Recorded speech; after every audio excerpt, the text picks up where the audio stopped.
Eu lhes darei coração capaz de conhecer-me e de saber que eu sou Adonai. Serão o meu povo, e eu serei o seu Elohim, pois eles teshuva para mim de todo o coração. Shalom, Lekulam! Bem-vindos ao canal Teshuva. O meu nome é Van Cler. Vamos fazer mais um estudo da Parashá HaShavua, que quer dizer porção semanal em hebraico. Nessa semana, nós vamos falar da semana número 6, que é baseado em Gênesis, capítulo 25, começando do versículo 19, e vai até o capítulo 28, terminando no versículo 9. O nome da porção em hebraico é Toldot. É uma palavra que quer dizer gerações em português. Como sempre, a gente lê o hebraico da direita para a esquerda, e essa palavra vem da raiz Yalad. Yalad quer dizer gerar ou dar à luz. Por isso que a gente tem essa ligação dessas duas palavras, né? O verbo gerar é a raiz da palavra gerações, que faz sentido. Uma coisa interessante é que essa mesma palavra, que é escrita da mesma forma, mas é pronunciada diferente, com as vogais diferentes, que é Yeled, é a palavra usada para garoto, menino ou até mesmo criança no hebraico. Mas a gente vê aí que existe uma ligação entre essas palavras, que uma palavra ajuda a gente a entender a próxima palavra, assim que funciona no hebraico, né? E é por isso que eu estou estudando o hebraico. Eu tenho estudado o hebraico para me poder estudar as escrituras na sua linguagem original. Como nós já sabemos, até mesmo nos dias de hoje, quando as coisas são traduzidas, perde um pouquinho do seu sentido. Se você é um brasileiro que fala outros idiomas, você vai poder testificar disso. Moro nos Estados Unidos, então eu falo inglês, eu falo português, espanhol, eu falo vários idiomas. E quando eu vou assistir um filme em português, que eu já assisti em inglês, é até um pouco cômico como que as coisas perdem o seu sentido e a tradução nem sempre sai exatamente como ela foi originalmente. Se isso acontece com o idioma que está vivo sendo usado nos dias de hoje, imagine só o quanto que isso não acontece quando é uma tradução de uma linguagem que era quase considerada morta, né? Na verdade, o hebraico original é uma língua morta, que está sendo reavivada agora através dos estudos. É a mesma coisa da língua dos egípcios, né? Que eram feitas de pictogramas, aquelas figuras. Então, eu estudo o hebraico contemporâneo, que é o hebraico que a gente fala hoje, até o dia de hoje em Israel, mas também eu estudo o hebraico bíblico, o hebraico original, que é os pictogramas. E dali eu tiro muitas coisas preciosas que eu jamais iria aprender se não estivesse estudando o hebraico. Então, te convido a vir nessa jornada comigo, se isso é algo que interessa a você, se inscreva no canal e participe da minha jornada de aprender mais e mais desse Deus maravilhoso e da sua palavra, que é linda, perfeita e edifica a nossa vida. Então, participe disso. Se é a sua primeira vez no meu canal, eu quero te dizer muito bem-vindo ao meu canal. Vocês são sempre bem-vindos a vir aqui estudar juntamente comigo. Os seus comentários são bem-vindos. Se você perceber algo que eu não falei ou algo que talvez não tenha percebido, coloque nos comentários que eu quero também aprender de vocês, tá bom? Então vamos continuar.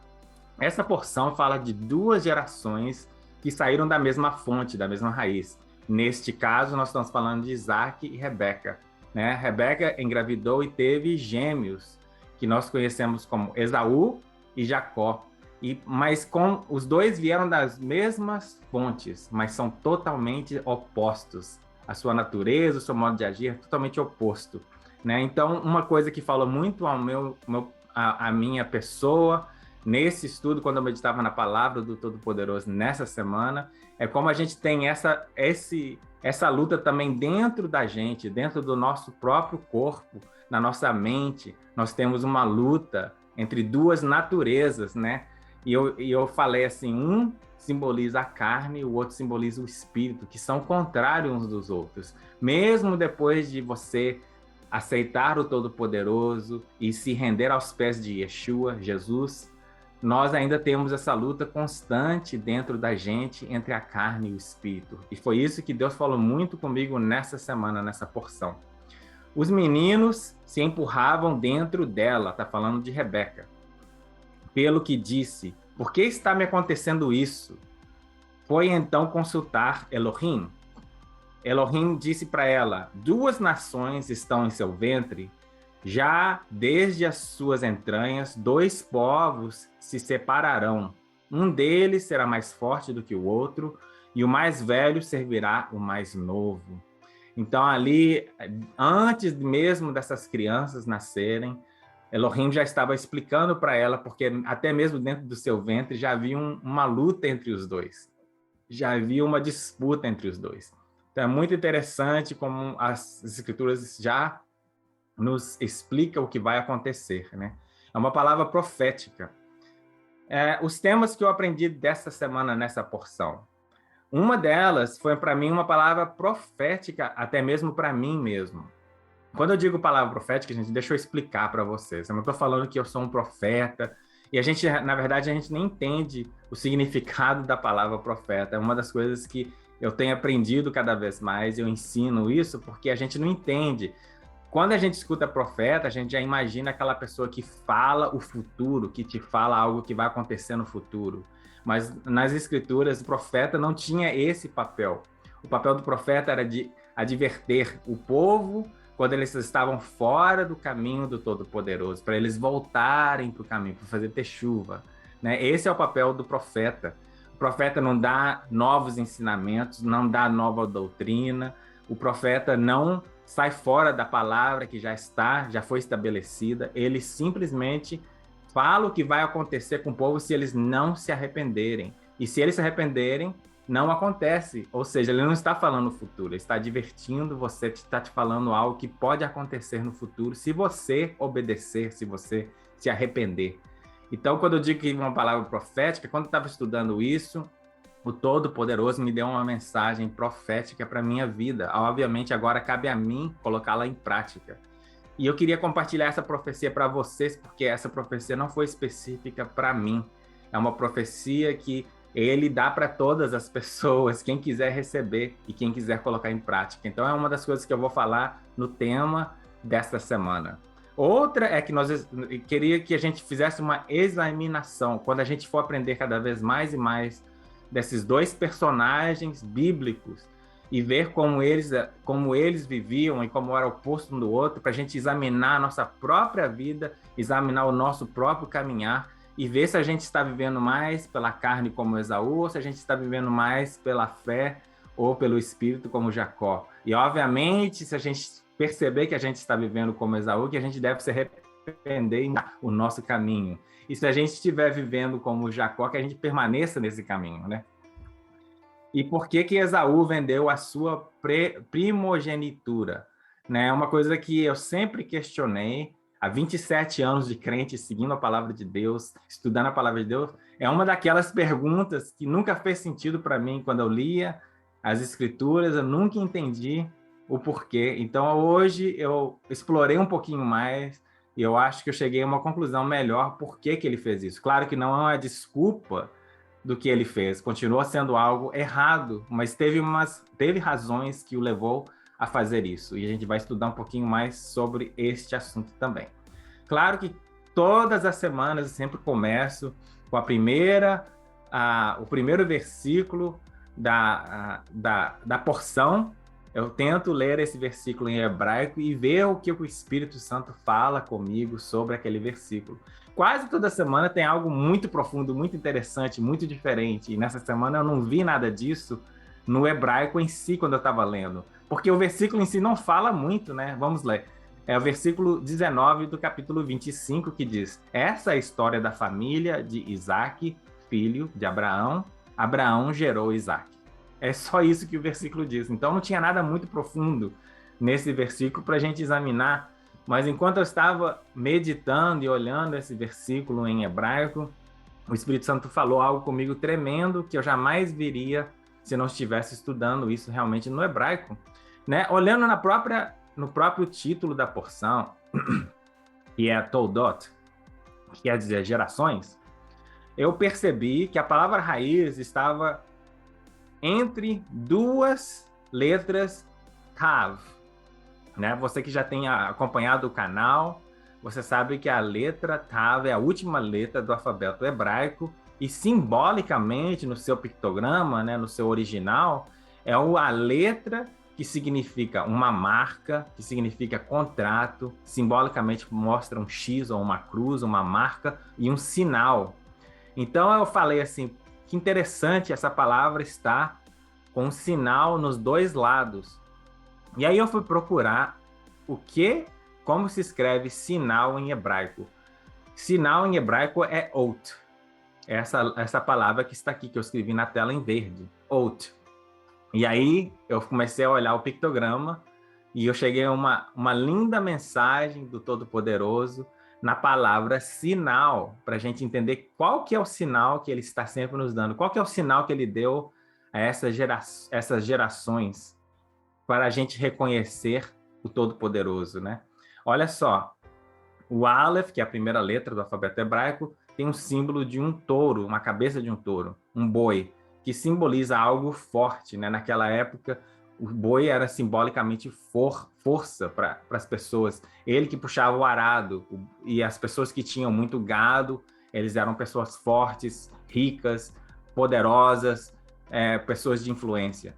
Também é a primeira letra do alfabeto, que quer dizer, simboliza o Pai, simboliza Elohim, o Todo-Poderoso, né? A palavra Elohim começa com Aleph, a palavra Pai começa com Aleph. Então, o Aleph, simbolicamente, está falando do Todo-Poderoso, Elohim. A segunda letra aqui é o Vav, que é uma conjunção que a gente pode usar como a letra E, né? Como se você fala uma coisa e outra coisa. Em hebraico, você usa o Vav no lugar do E. É o E para eles.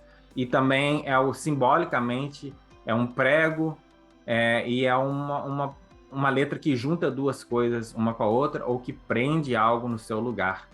Né? Era prego de barraca, era o prego de barraca que você prendia a sua barraca no lugar.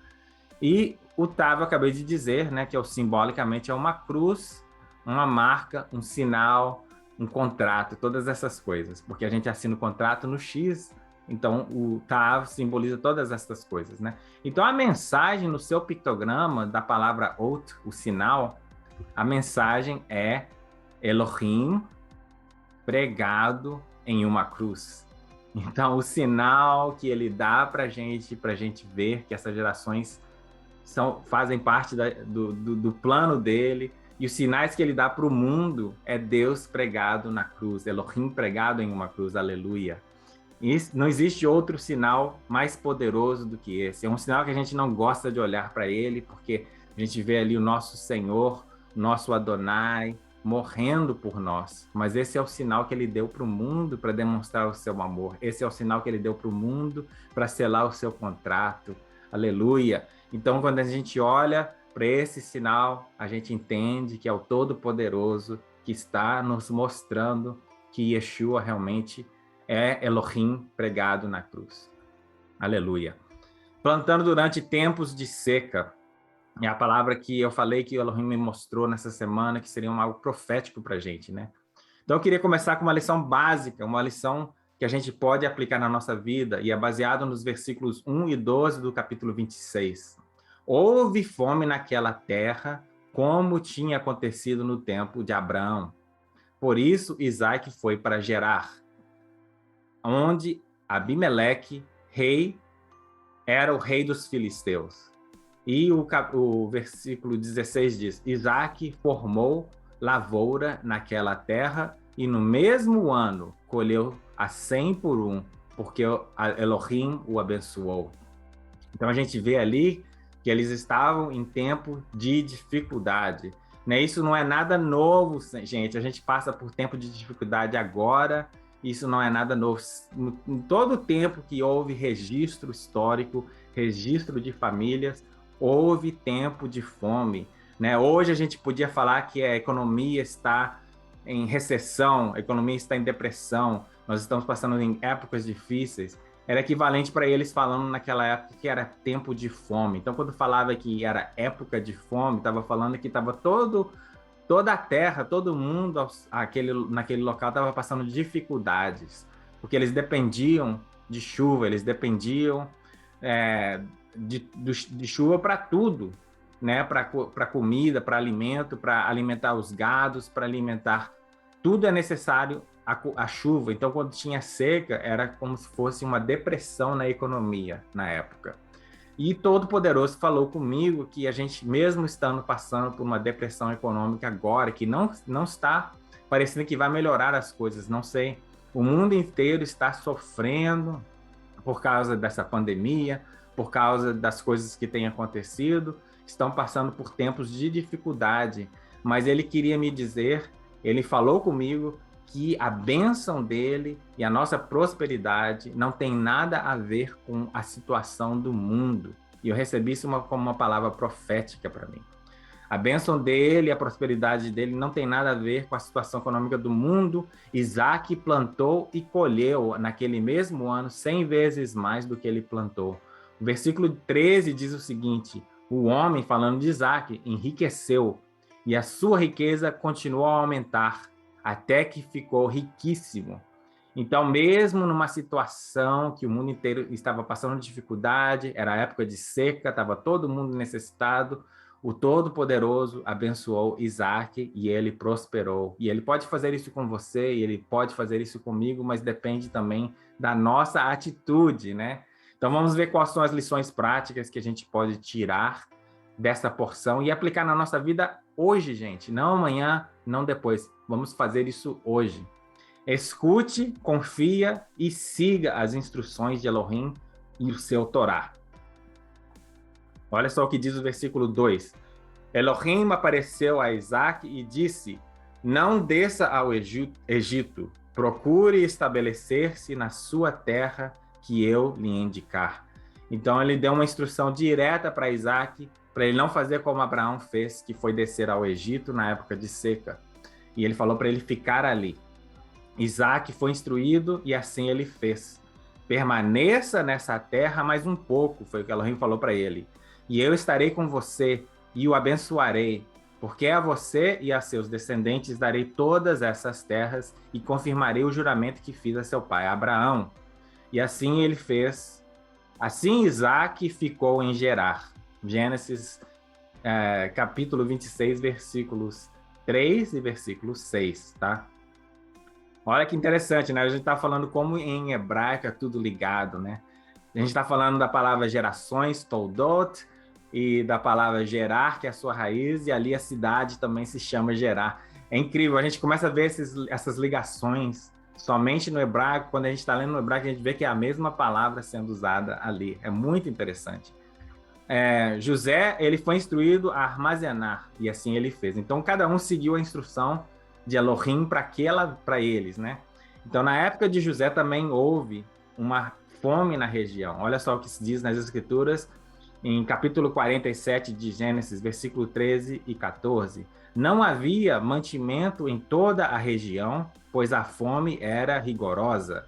Tanto o Egito como Canaã desfaleciam por causa da fome. José recolheu toda a prata que circulava no Egito e em Canaã, dando como pagamento de trigo que o povo comprava, e levou ao palácio de Faraó. Então a gente vê que ele foi instruído a guardar, né, a armazenar comida na época de fartura, e aí na época que teve a necessidade ele já estava preparado, né?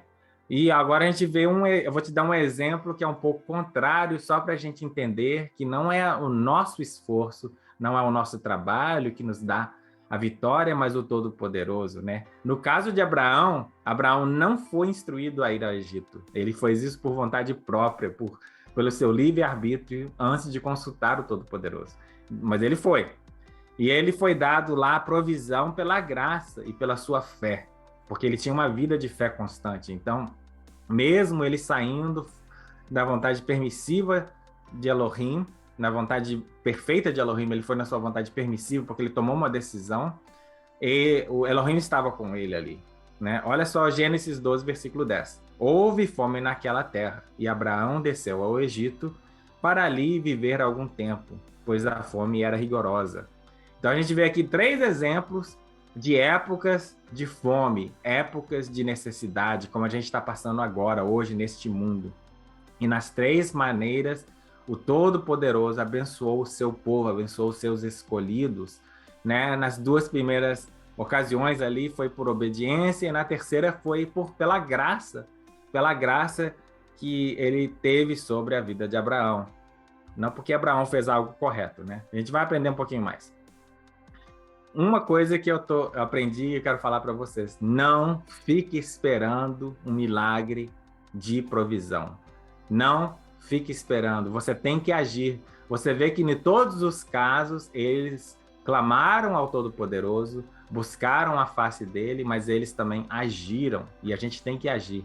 Isaac, ele não ficou parado, ele plantou.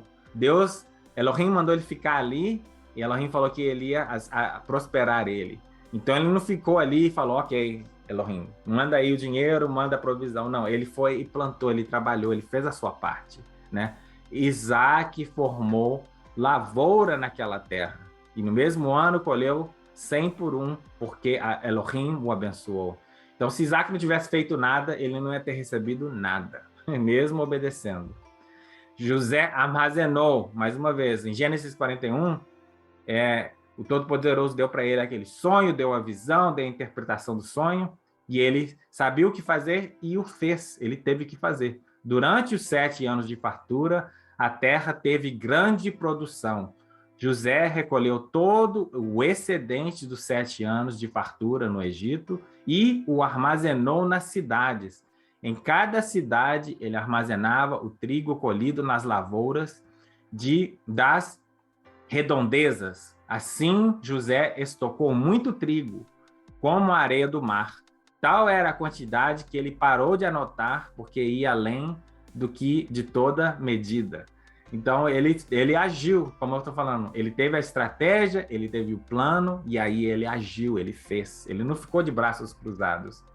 Mais uma vez eu vou falar de Abraão, porque o caso de Abraão foi diferente, porque o caso de Abraão, ele não agiu conforme Elohim tinha ordenado. Inclusive, ele fez algo errado, né? Abraão, ele recebeu riqueza dos líderes injustos das nações, mesmo estando no erro, devido à sua vida constante de fé e obediência. Então, ele era um homem justo, ele vivia de acordo com a fé.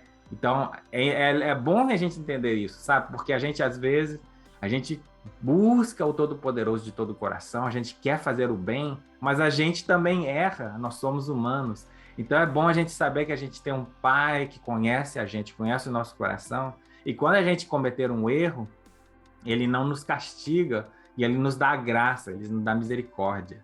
Então ali Abraão também recebeu pela graça, pela misericórdia. Ele tratou bem, está falando de Faraó tratou bem Abraão. Ele tratou bem a Abrão por causa dela, tá falando de Sara. E Abrão recebeu ovelhas e bois, jumentos e jumentas, servos e servas e camelos. Mas Elohim puniu Faraó e a sua corte com graves doenças por causa de Sara, mulher de Abrão. Por isso, o Faraó mandou chamar Abrão e disse: o que você fez comigo? Porque não me falou que ela era sua mulher? Porque me disse que era ela tua irmã. Foi por isso que eu a tomei para ser a minha mulher. Aí está essa sua mulher, tome-a e vá. A seguir, o faraó deu ordens para que providenciassem o necessário para que Abraão partisse com sua mulher e tudo o que possuía. Então, ele foi ali sem ser enviado por Elohim. Ele mentiu, na verdade. Ele falou uma meia mentira, né? Porque Sara era meia irmã dele, mas ele falou uma mentira. Ele omitiu a verdade ali naquele momento, e mesmo assim ele foi abençoado, porque Elohim tirou as coisas dessa nação que não estava nos seus caminhos. As escrituras falam isso, né? Que às vezes o mundo ele ajunta os bens para abençoar os justos. A gente vê isso muitas vezes acontecendo. Mesmo quando saíram do Egito, no Êxodo, eles levaram as riquezas do Egito com eles. Então, às vezes, Elohim ele usa as riquezas do mundo, as riquezas dos povos injustos para abençoar os justos. Então, no caso de Abraão, eu estou querendo dar esse exemplo justamente por isso, para a gente nunca pensar.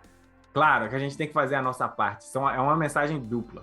Você tem que fazer a sua parte, você tem que trabalhar, você tem que plantar, você tem que se esforçar, mas a colheita vem do Todo-Poderoso e a glória é toda dele, né? A gente pode plantar o tanto que a gente quiser, mas se não vier a chuva, se ele não der o crescimento, se ele não der o fruto, você não recebe nada.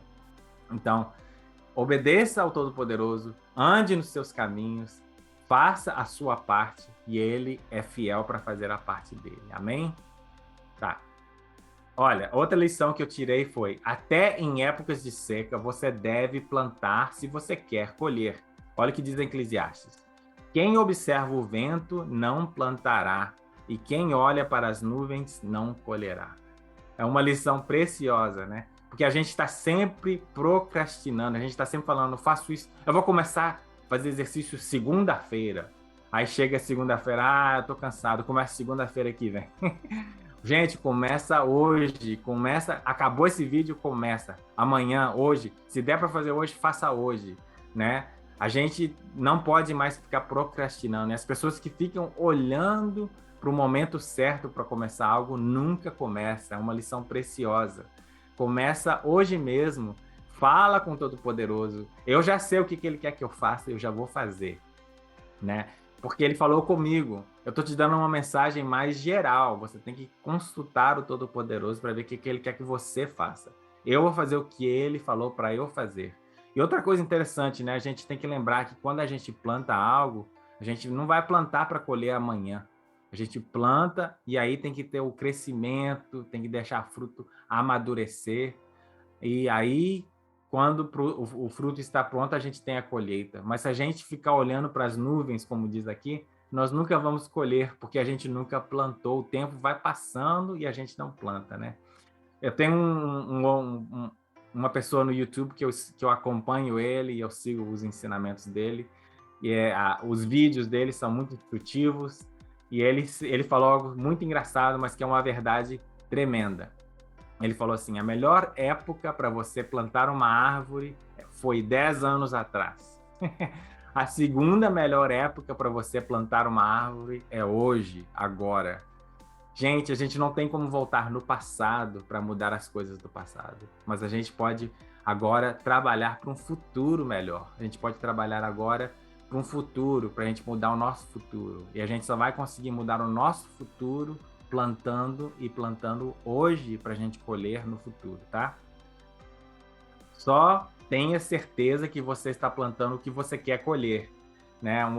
Outra lição bíblico, que a gente colhe o que a gente planta. Se você plantar maçã, quando a árvore crescer, não vai lá esperando para colher laranja. Se você plantar maçã, aí a árvore cresce depois de muitos anos e na hora da colheita você vai colher maçã, né? Olha o que diz as Escrituras em Gálatas, capítulo 6, versículos 7 e 8.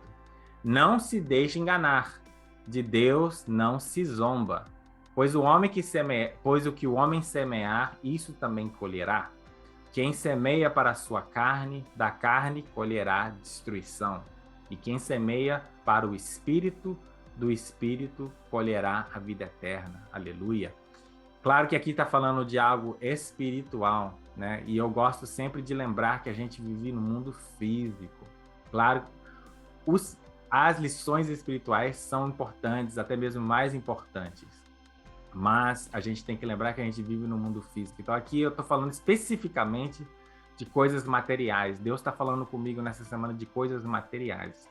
E Ele vai nos prosperar na área de material, na área de dinheiro mesmo que eu estou falando.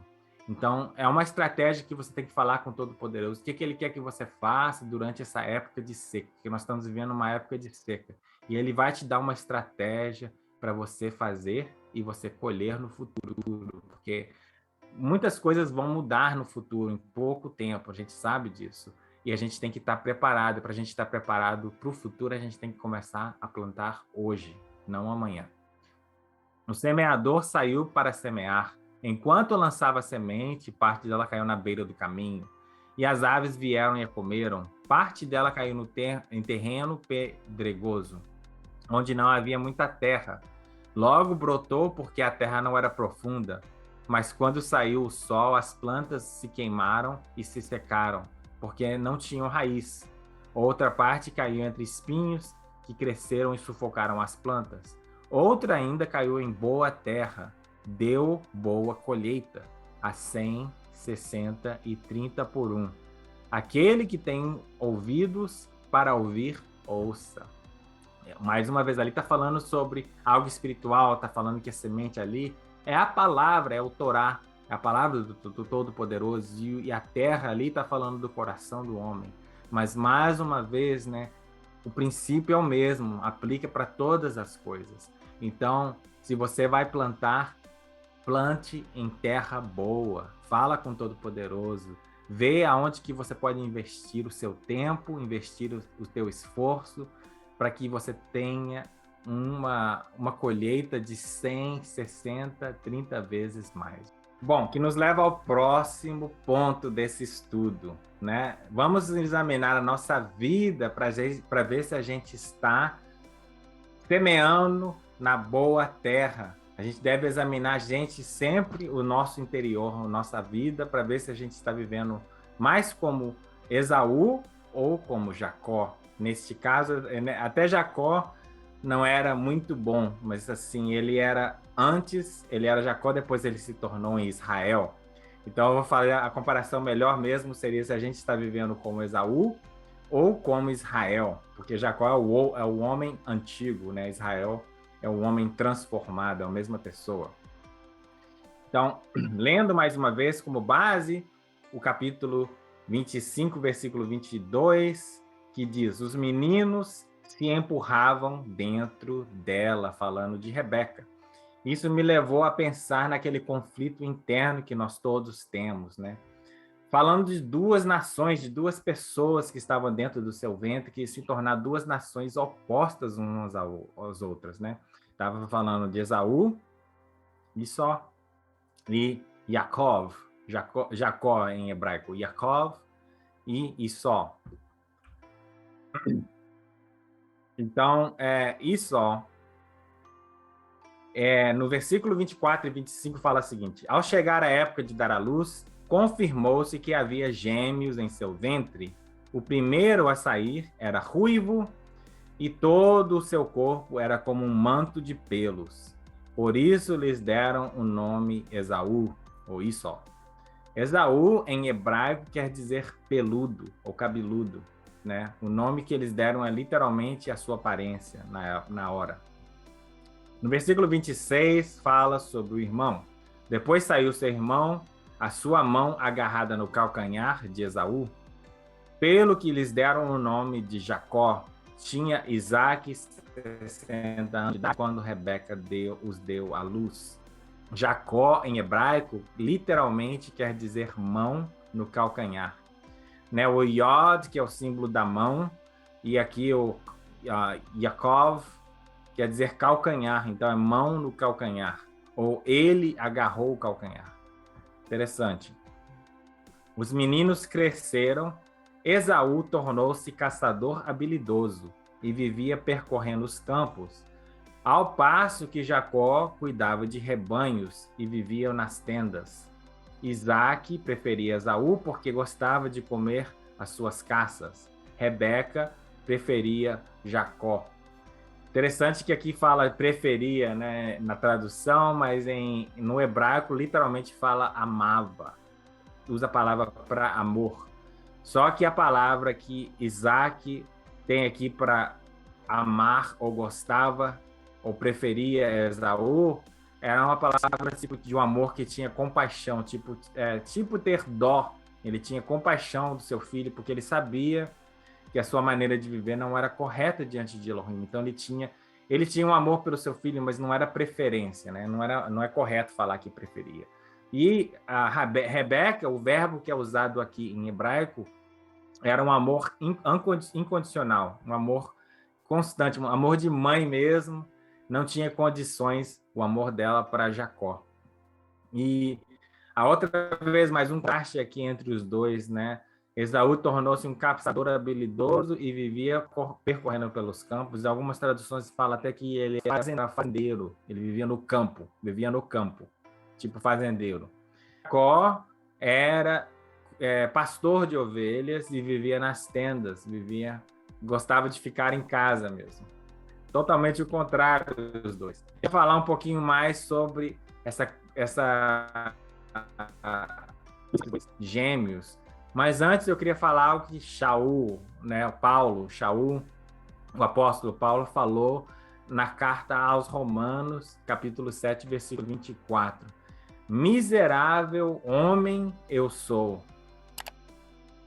Quem me libertará do corpo sujeito a esta morte? Então a gente vê ali que o apóstolo Paulo, que é uma pessoa que tem uma grande reverência entre os cristãos, uma grande reverência entre as pessoas que seguem Yeshua, que era conhecedor da lei, que seguia a lei, que era zeloso, ele mesmo sentia esse conflito dentro dele. Então seria ingênuo da gente falar que a gente não tem esse conflito. Não seria, na verdade, honesto a gente dizer: agora eu sou seguidor de Yeshua, então não tem esse conflito. Não é realístico isso. Todos nós temos esse conflito dentro da gente o tempo todo, mesmo, e às vezes até mais, né? Mesmo quando a gente é seguidor de Yeshua, às vezes até mais, porque agora, antes você não tinha nem consciência dessa luta dentro de você, e você era escravo do pecado, então você vivia pecando, e não fazia diferença. Agora que você tem consciência do pecado, tem consciência da lei, do Torá, do Todo-Poderoso, você tem até, às vezes, uma luta até maior dentro de você mesmo, entre essas duas naturezas que está dentro de nós. Já falei aqui que Esaú, o nome em hebraico, que literalmente quer dizer peludo, e o nome Jacó, literalmente quer dizer mão agarrada no calcanhar. Né? Então a gente já explicou sobre isso. Mas o que eu achei interessante é que os dois nomes em hebraico têm a letra Ain. Essa letra Ain aqui, que parece um Y para a gente, está nos dois nomes. E simbolicamente o Ain, e na verdade até a palavra Ain quer dizer olho. Simbolicamente, no pictograma, a letra Ain, a palavra Ain, é ligada a conhecimento, a sabedoria humana, conhecimento humano. Me leva a lembrar no primeiro estudo que a gente fez deste ano, falando das duas árvores que estavam no jardim. Não sei se foi o primeiro, acho que foi o terceiro, na verdade, porque foi quando Adão e Eva pecaram, né? Mas eu não me lembro qual dos estudos, mas me lembrou da árvore do conhecimento do bem e do mal. Né? No jardim do Éden tinha duas árvores. Era uma árvore do conhecimento do bem e do mal, e a outra árvore era a árvore da vida. E a árvore do conhecimento do bem e mal, mesmo tendo coisas boas e ruins, leva à morte. Então eu achei interessante que o nome dos dois, mesmo que um era bom e o outro era considerado ruim, o nome dos dois tem o Ain, que é conhecimento do mundo, conhecimento humano, e leva à morte. Porque Jacó, mesmo sendo melhor, ele não era perfeito, ele não era bom aos olhos do Todo-Poderoso. Ele fazia muitas coisas erradas. Então tem esse contraste entre os dois. Só quando ele se tornou Israel é que ele se tornou realmente bom aos olhos do Todo-Poderoso, parte da linhagem do Messias, parte dos escolhidos, parte daquele que foi salvo. Ele nasceu de novo, como a gente diz, né? Então, vamos lá. Olha a diferença, esse contraste entre os dois, e a gente pode examinar atributos e coisas que eles faziam, como eles viviam, e podemos examinar a nossa vida e ver como a gente tem vivido. Se a gente tem vivido mais como Esaú ou mais como Jacó, Israel. Né? Fala sobre o manto de pelo. O manto de pelo, né, que a gente acabou de ler no versículo ali, que ele era peludo, e um manto de pelo é uma cobertura física dos pecados. Né? Quando Adão e Eva pecaram, Elohim matou um animal, tirou dele o pelo do animal, tirou a pele do animal e fez as vestidas para ele, para cobrir eles temporariamente. Era uma cobertura de pecado temporário. Então, Esaú simbolicamente fala dessa cobertura de pecados temporário. Agora, Yaakov fala que ele vivia em tendas. Tendas em hebraico é o suca. A gente também já aprendeu em outros estudos que o suca simbolicamente fala de uma habitação, é uma tenda, uma habitação temporária. simbolicamente está falando de Yeshua, que ele deixou a sua moradia nos céus e veio entre nós temporariamente. Então, fala da cobertura de pecados, não físico e não temporário, mas a cobertura de pecados pela graça, pelo sangue de Yeshua, pelo contrato, pelo sangue que ele derramou sobre a cruz. Fala que ele era ruivo, né? Que a gente sabe que ruivo é cabelo vermelho. Fala sobre Esaú era vermelho, né? No hebraico não fala nem ruivo, fala que ele é vermelho. Tá a palavra lá, Edom, vermelho, né? E a palavra Edom também é ligado a Adão. Adão é a raiz da palavra Adão, que é a humanidade, é vermelho também. E também fala de Dom. Dom é sangue, sangue é vermelho também. Então todas essas coisas são ligadas ao vermelho, às coisas carnais, coisas da carne. Agora, Jacó fala que ele era um pastor que é ligado a Yeshua, o nosso bom pastor. O bom pastor é Yeshua, Jesus Cristo. E ele é um novo Adão, né? Ele é um novo Adão que veio para tirar o pecado do mundo. Foi através de Adão que veio o pecado ao mundo e através de Yeshua que o pecado foi retirado do mundo. Desculpa que eu estou com a voz meio rouca e minha garganta está coçando. Peguei uma gripe, então tá muito difícil falar hoje, tô até me perdendo um pouquinho, desculpa. Mas, e também fala do lado espiritual, mais uma vez, né? Yeshua, o novo Adão, está falando do lado espiritual e não do lado carnal. Ele era um caçador habilidoso. A única outra pessoa que recebeu o mesmo título em hebraico, no Torá, é Nimrod. Nós já falamos sobre ele também. Ele foi o primeiro anticristo, o líder do mundo.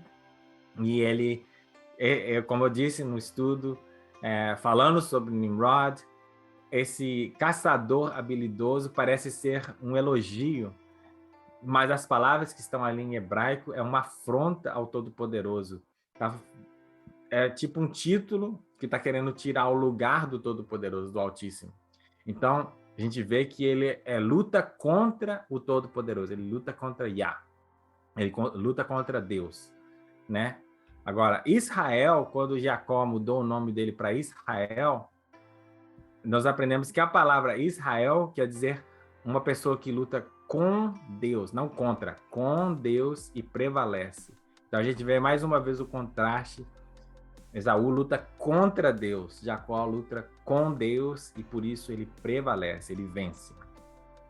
Ele vivia no campo, como eu falei, muitas pessoas falam vivia do campo, dependendo da tradução, e diziam que ele era um fazendeiro. E a comparação que eu fiz dele é com Caim e Abel, né? Caim fez uma oferta dos frutos, os frutos que ele colheu como fazendeiro. Eu achei interessante porque ser fazendeiro, na verdade, é mais difícil do que ser pastor.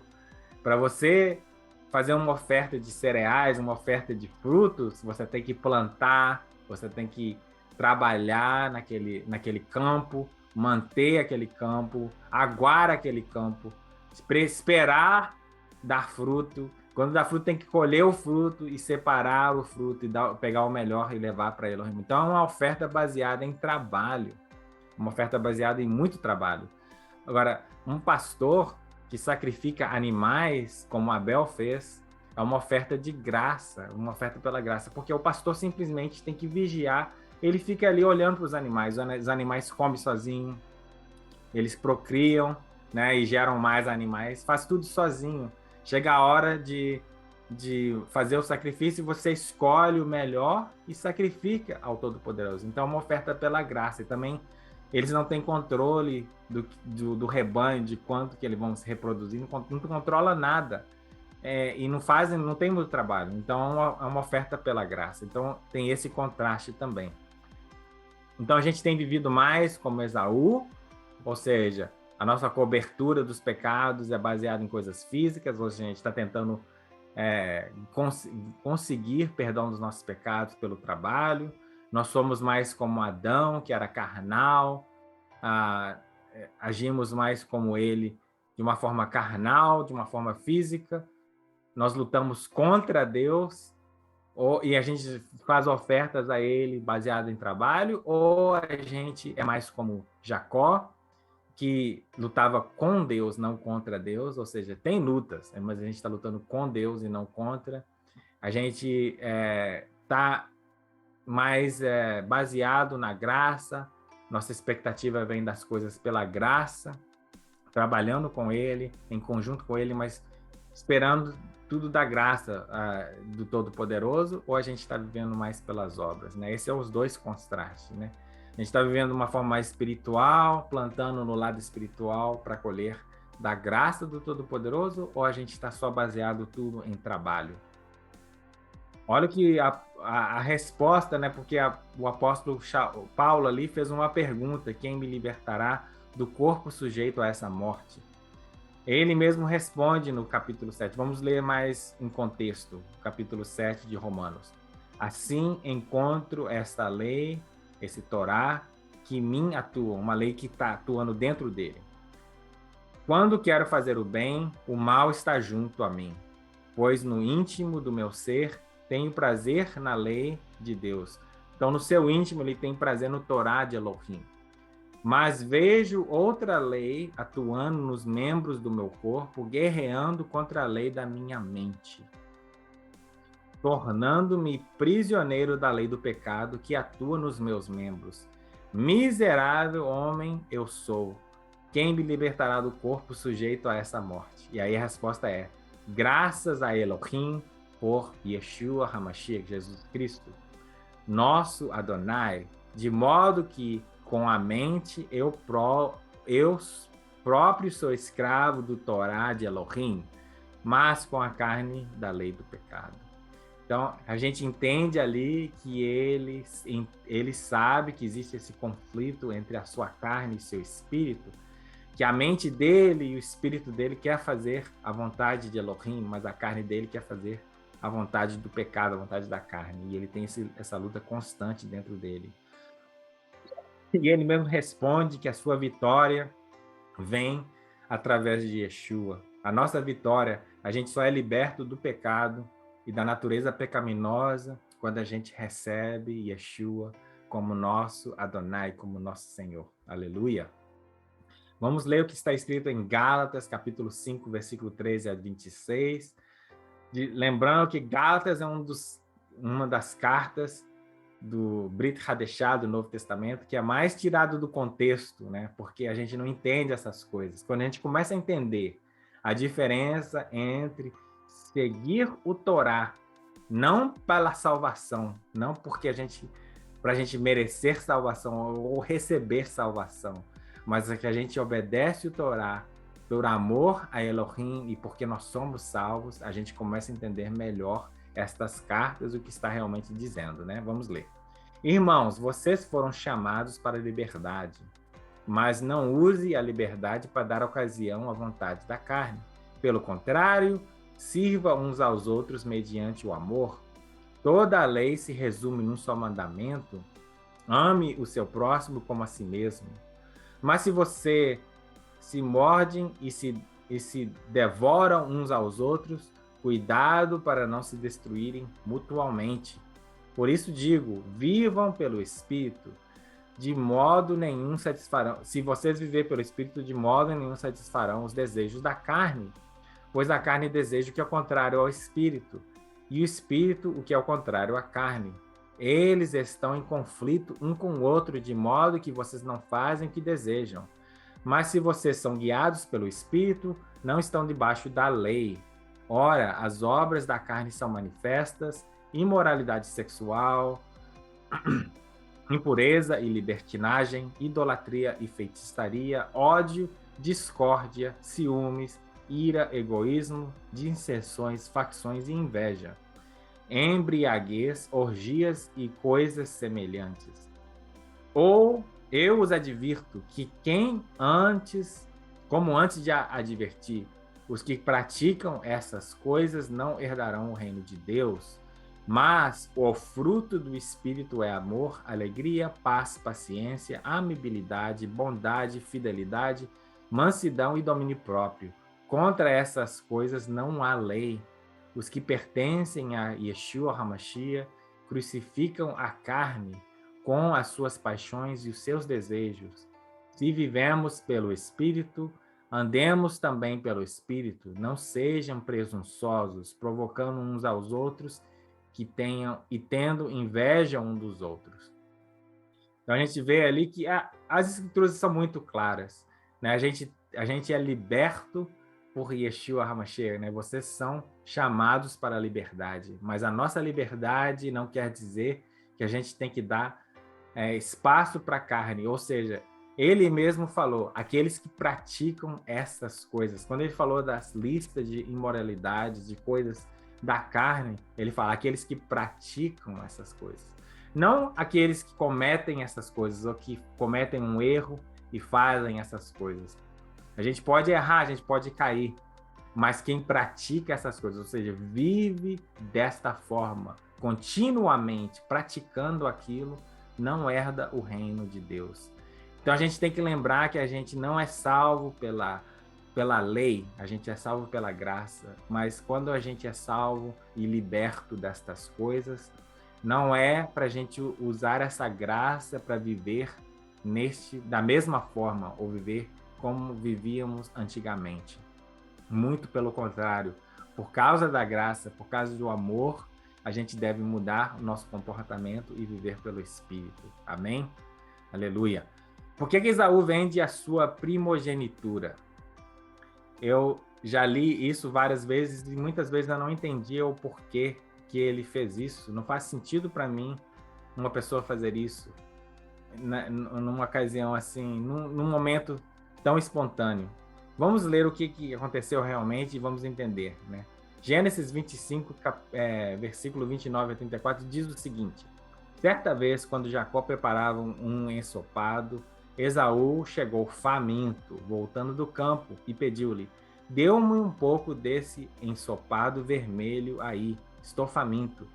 Por isso também foi chamado Edom. Como eu falei, Edom é a palavra em hebraico para vermelho. Respondeu-lhe Jacó: venda-me primeiro o seu direito de filho mais velho.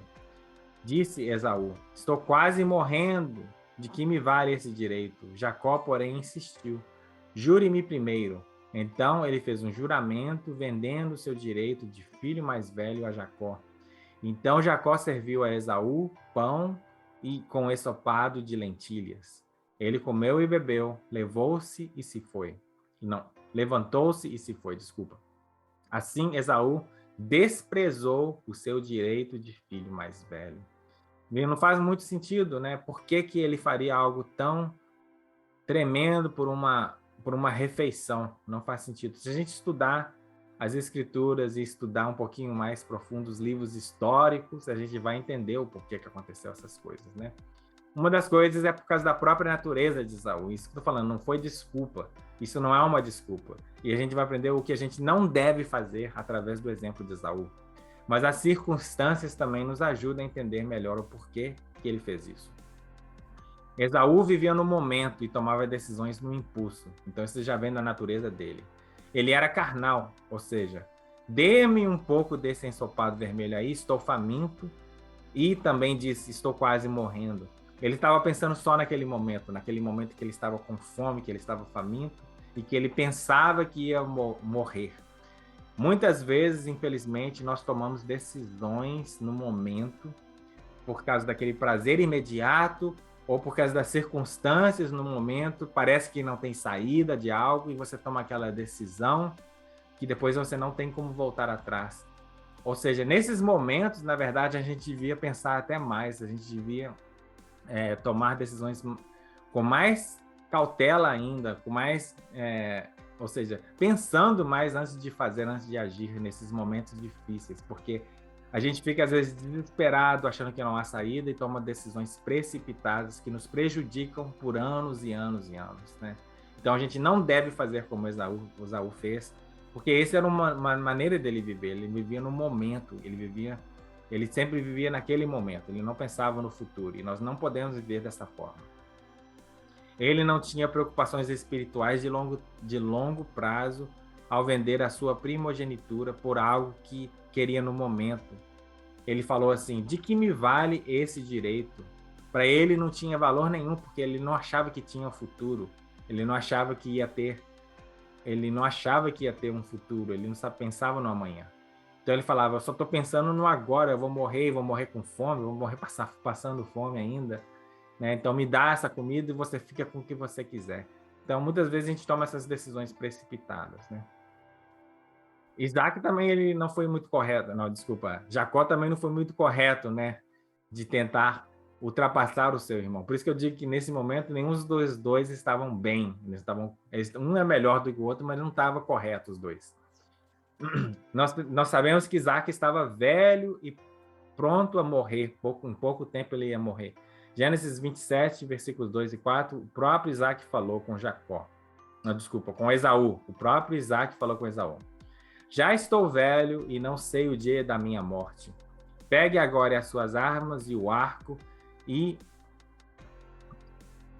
a aljava e vá ao campo caçar alguma coisa para mim. Prepare-me aquela comida saborosa que tanto aprecio e traga-me para que eu a coma e o abençoe antes de morrer. Então eles sabiam que o seu pai já estava de idade avançada e que ia morrer a qualquer momento.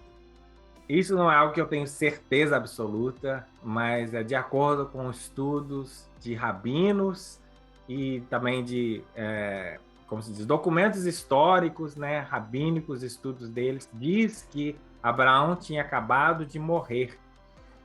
Nessas escrituras aqui, a palavra em hebraico que estava sendo usada continuamente por Jacó, quando ele estava falando com Esaú, é que ele usava a palavra kayom.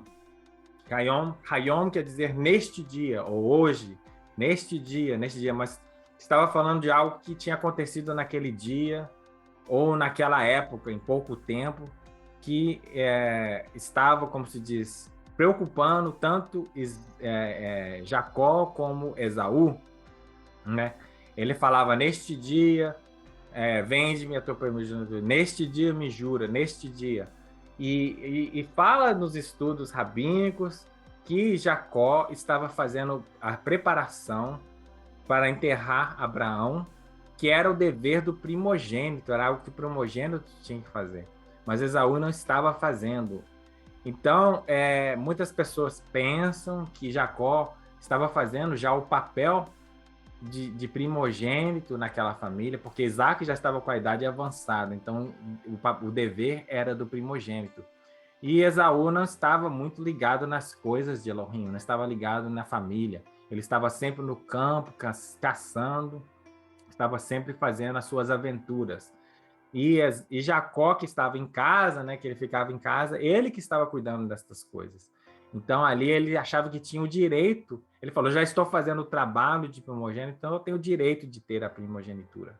Então, isso é algo que eu estou falando, isso são estudos rabínicos, tá? São estudos que eles fazem, que eu estudei, e fala sobre esse assunto. Outra coisa que dá suporte a essa teoria é o livro de Zassar. Nós já falamos sobre o livro de Zassar, que foi um dos livros que foi encontrado nos pergaminhos do Mar Morto, que fala mais detalhes da história, das coisas que estavam acontecendo em Gênesis. O livro de Jubileu, o livro de Enoque e o livro de Zassar, que são os pergaminhos que foram também encontrados, são considerados por muitas escrituras, mas mesmo que não são livros históricos que a gente pode usar como referência. E no capítulo 27, versículo 13 e 14, fala que Jacó comprou também de Esaú o túmulo onde seria enterrado Abraão e seria enterrado os patriarcas, né? Ali foi enterrado Adão e Eva, e todos os patriarcas seriam enterrados nessa caverna, nesse túmulo. E diz assim no versículo 13 e 14 deste capítulo: e a porção de Esaú na caverna do campo de Macpelá, que Abraão tinha comprado dos filhos de Et, para a posse de um cemitério, Esaú também vendeu a Jacó Jacó comprou tudo isso de seu irmão Esaú pelo valor dado. Jacó escreveu tudo isso em um livro e ele testificou o mesmo com testemunhas e ele o selou e o livro permaneceu nas mãos de Jacó. Então, naquele mesmo dia, se você continuar lendo ali, está falando que ele vendeu também a primogenitura. Então, ali fala toda a história do que realmente aconteceu e fala também que Jacó comprou isso porque ele estava cuidando das coisas que Esaú tinha que estar cuidando como primogênito. Ele não estava fazendo. Então, ele falou, deixa eu fazer, já que eu estou fazendo, deixa eu fazer corretamente. E ele comprou ali tudo da mão de Esaú. Aprendemos também nesse mesmo livro, nesse mesmo capítulo, a razão que Esaú pensava que ia morrer naquele dia. Né? Por que será que ele estava falando, eu vou morrer hoje mesmo? Então, não faz, isso que eu estou falando, não faz muito sentido sem esse contexto histórico, sem a gente entender o que estava acontecendo. No capítulo 7, não, desculpa, capítulo 27, versículo 7 a 12, fala essa história. E Nimrod e 2 dos seus homens que andavam com ele chegaram ao lugar onde estavam. Quando Esaú viu, saiu rapidamente de seu esconderijo, puxou a espada e se apressou e correu para Nimrod e cortou a sua cabeça. E Esaú lutou uma luta desesperada com os 2 homens que estavam com Nimrod. E quando eles o chamaram, Esaú voltou-se para eles e o feriu até a morte com a sua espada. E todos os homens poderosos de Nimrod que haviam deixado ir para o deserto ouviram o grito à distância e eles conheciam a voz daqueles 2 homens e correram a saber a causa disso. Quando encontraram seu rei e os 2 homens que estavam com ele mortos no deserto, e quando Esaú viu os homens poderosos de Nimrod vindo à distância, ele fugiu e assim escapou. E Esaú tomou as vestimentas validosas de Nimrod, que o seu pai de Nimrod havia legado a Nimrod, e com as quais Nimrod prevaleceu sobre toda a terra, e ele correu e as escondeu em sua casa. E Esaú pegou aquelas roupas e correu para a cidade por causa dos homens de Nimrod. E ele veio para a casa de seu pai, cansado e exausto da luta. E ele estava pronto para morrer de tristeza quando se aproximou de seu irmão Jacó e sentou-se diante dele. Disse a seu irmão Jacó: eis que morrerei hoje, e para que então desejo o direito de primogenitura? E Jacó agiu sabiamente com Esaú neste assunto, e Esaú vendeu a primogenitura a Jacó, pois foi assim realizado pelo Senhor, por Adonai. Desculpa. Então a gente vê a história completa, né? Ele estava achando que ia morrer, por quê? Porque os homens poderosos de Nimrod estavam correndo atrás dele. E se a gente entender em hebraico o seu contexto, quando está falando desses homens poderosos, estava falando de gigantes, né? Então ali ele matou Nimrod, que era um gigante, e matou 2 gigantes que estavam com ele, que foi uma luta desesperada, foi uma luta difícil. E aí os outros gigantes ouviram os gritos e foram atrás de Esaú. Então ele estava sendo perseguido. Não fala quantos, podia ser mais 20 gigantes, mais, sei lá, não fala quantos.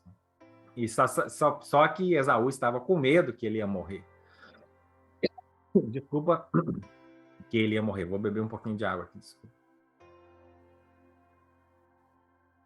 Então, minha garganta está realmente coçando, viu? Tá difícil hoje, desculpa, viu, gente? Mas,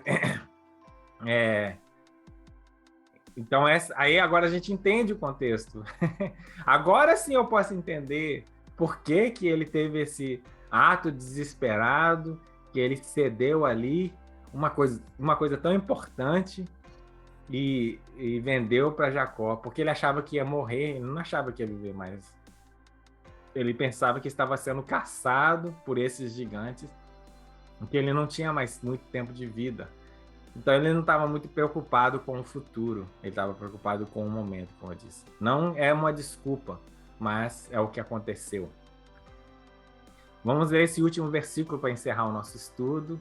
Espero que você tenha aprendido bastante juntamente comigo. Como sempre, a palavra do Todo-Poderoso é preciosa e ensina tantas coisas preciosas que a gente pode aplicar na nossa vida. Então, é um prazer para mim estudar a palavra dele e compartilhar isso com vocês, porque quando eu compartilho com vocês, eu aprendo mais um pouquinho também, tá? Aqui, então, vamos ler Hebreus, capítulo 12, versículo 14 a 17. Esforça-se para viver em paz com todos e para serem santos, para serem separados. Sem a santidade, ninguém verá Adonai. Cuide que ninguém se exclua da graça de Elohim, que nenhuma raiz de amargura brote e cause perturbação, contaminando a muitos. Não haja nenhum imoral ou profano como Esaú. Então a gente vê aí, ele era imoral e profano, né? A forma dele viver não foi um ato que mudou a vida dele, foi a forma dele viver. Aquele um ato foi o resultado já do que ele vivia na vida dele, da sua, como se diz, das suas rotinas, das coisas que ele fazia no dia dele, das coisas que ele praticava. Ele já praticava essas coisas. Não foi uma decisão que aconteceu no momento. Que, por uma única refeição, vendeu os seus direitos de herança como filho mais velho.